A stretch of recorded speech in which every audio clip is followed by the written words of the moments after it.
Saya datang ke daerah latihan dari sekolah calon tamtama dari Kodam Merdeka milik Angkatan Darat, bagian dari Rindam Merdeka di sini, untuk melihat latihan bersama antara TNI Angkatan Darat dengan US Army Pacific yang disebut Garuda Shield. Secara umum saya sudah komunikasi tadi dengan mereka semua masing-masing, baik dengan koordinator dari mereka yang tertua, dengan prajurit dari beberapa prajurit dari US Army, kemudian juga dengan prajurit-prajurit kita. Saya bisa melihat kesan dua belah pihak yang tidak kita komunikasikan sebelumnya, spontan, dan dari kesan saya kelihatannya mereka sama-sama sangat menghargai momen kebersamaan ini walaupun dalam konteks latihan, dan itulah sebetulnya yang memang kita inginkan. Interaksi, kemudian partnership, ini yang saya ingin mereka dapatkan, dan kelihatannya ini cukup efektif. Nah, itu saja. Saya langsung saja untuk memberikan kesempatan pada rekan-rekan untuk bertanya. Pertama, sebetulnya Garuda Shield ini kan dimulai sejak 2007 Pak ya, pertama kali, 15 tahun yang lalu. Pada saat itu dimulai dengan level peserta dari US Army yang hanya 80-an, hanya 80 personel. Nah, kemudian tiap tahun makin bertambah, sehingga pada tahun 2013 sudah mencapai 200-an. 2013, berarti 6 tahun setelah dimulainya, tahun pertama 2007. Kemudian naik lagi sampai dengan di atas 500-an, dan pada tahun 2019 itu sudah 912 orang yang terlibat. 2020 tahun lalu COVID, jadi kita hanya lakukan virtual.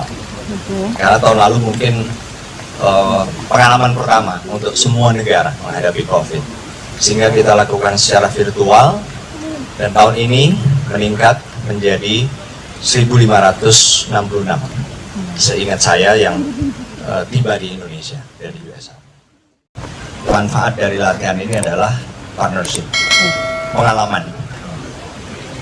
Bagi Batalion 712 dan prajurit-prajurit saya di sini di Kalimantan Timur, Batalion Raider 600, kemudian yang di Batu Raja itu dari Kostrat Batalion 330, dan Batalion RPS 10, semuanya pasti mengambil manfaat dari kita kerja bareng, karena seperti tadi, hari-hari setiap tahap kegiatan selalu mereka berinteraksi. Itu aja Mas. Sama sekali tidak ada pertimbangan Mas ya, yang hubungannya dengan tadi. Kita benar-benar berbicara, dan ini nggak dibuat-buat lah.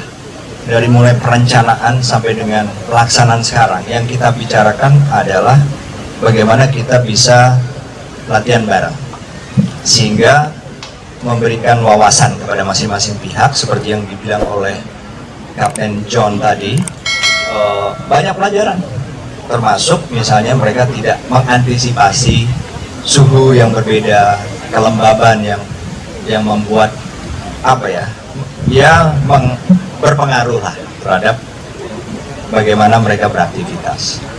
Jadi benar-benar dilihat dari mana daerah latihan yang ada dimiliki oleh Angkatan Darat. Batu Raja kita punya, di beberapa Kodam juga kita punya, tetapi kan ada yang cukup bagus, ada yang sangat terbatas areanya atau luasnya. Nah, kali ini kita memutuskan ada di Makalisung sini, termasuk di Amborama. Jadi sama sekali nggak ada hubungannya dengan apapun, karena memang benar-benar perencanaan latihan supaya kompleks. Karena apa?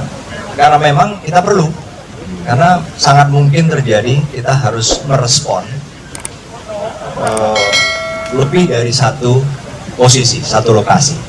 Dan itu jangankan latihannya, dari segi logistiknya ya waduh, lumayan tuh Mas, memberikan tantangan tersendiri. Terima kasih. Ya. Jadi sekarang pun kita sudah mulai pikir-pikir nih Mas, pikir-pikir untuk rencana latihan tahun depan.